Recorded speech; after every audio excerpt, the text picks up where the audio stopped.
2025 жылы 26 июнь күні Капуста даласында тұрмыз.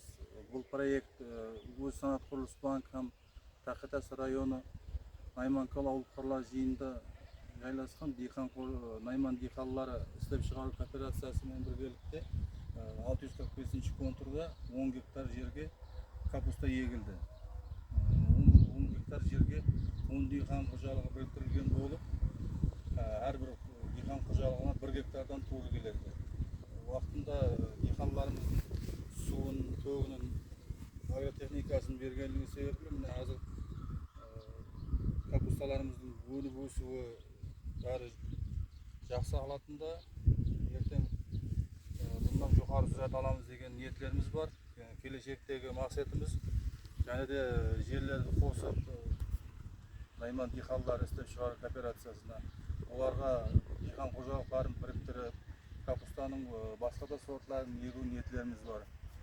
Бұл ертең жоғары сүрет алып дастарханымыздың, базарларымыздың болуына, арзан болуына ерсудегі бар.